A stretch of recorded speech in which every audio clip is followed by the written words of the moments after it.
আমরা এই কথা বারবার বলতে চাই যে নির্বাচনে কে আসবে সেটা গুরুত্বপূর্ণ নয়, কিন্তু জনগণের অধিকারটা প্রতিষ্ঠিত হবে সেটার জন্য কিন্তু আমরা লড়াই করেছি দীর্ঘ 15 বছর।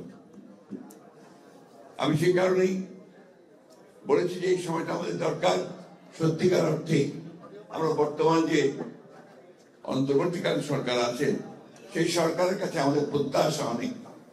স্বাভাবিকভাবেই একটা ছাত্র গণ-অভ্যুত্থানের পরে আমরা জনগণের প্রত্যাশা অনেক বেড়েছে, কিন্তু দুর্ভাগ্যজনক হলে সত্য যে এখন পর্যন্ত সমাজের যে অবস্থা দাঁড়িয়েছে সেই অবস্থায় কিন্তু আমরা সেই ধরনের একটা ব্যবস্থা দেখে এখনো নিশ্চিত হতে পারছি না যে আমরা দেশের প্রত্যাশা কোনো পূরণ হবে। এখানে অনেক কথা আছে, প্রত্যেকটি রাজনৈতিক দলের বিভিন্ন রকম প্রোগ্রাম আছে, কর্মসূচি আছে, সেই কর্মসূচিগুলো নিয়ে তারা এগোতে চায়। একটা বিষয় কিন্তু সবাই একমত, একটা নির্বাচন হওয়া দরকার।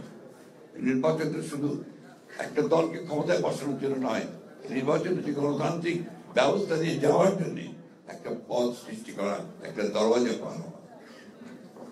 আজকে প্রশ্ন হচ্ছে যে সংস্কারগুলো সবগুলো করে আপনার নির্বাচনে যাওয়ার প্রশ্ন, তাহলে আমরা 4-5 বছর ধরে অপেক্ষা করব, বা যতদিন সংস্কার সম্পূর্ণ হবে ততদিন ধরে অপেক্ষা করবে জনগণ যে তারা তাদের ভোটের অধিকার থেকে বঞ্চিত হবে।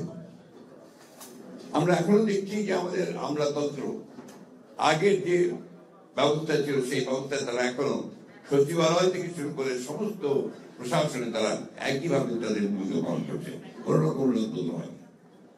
বিশ্ববিদ্যালয়গুলোতে লেখাপড়া প্রায় বন্ধ হয়ে গেছে, স্কুল কলেজগুলোতে সেই ধরনের লেখাপড়া হচ্ছে না, স্বাস্থ্য ব্যবস্থা প্রায় ভেঙে পড়েছে, এগুলো অতীত থেকেই এসছে। এখন সেগুলো পরিবর্তনের এত অল্প সময় সম্ভব নয়, কিন্তু আমরা সেই পরিবর্তন করে চাই।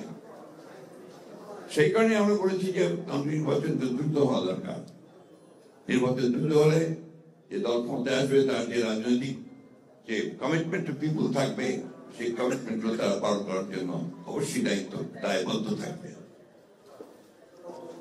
আমরা এই কথা আমি গতকালও বলেছি, আমাকে একজন সাংবাদিক ভাই এই প্রশ্ন করেছেন যে অন্তর্বর্তীকালীন সরকার যদি নিরপেক্ষ না থাকে তাহলে একটা নিরপেক্ষ সরকার দরকার হবে নির্বাচনের সময়। আমি গতকাল বলেছি কারণ আছে, কারণ আমরা দেখি যে বেশ কিছু বিষয়ে অন্তর্বর্তীকালীন সরকার নিরপেক্ষতা পালন করতে পারছেন।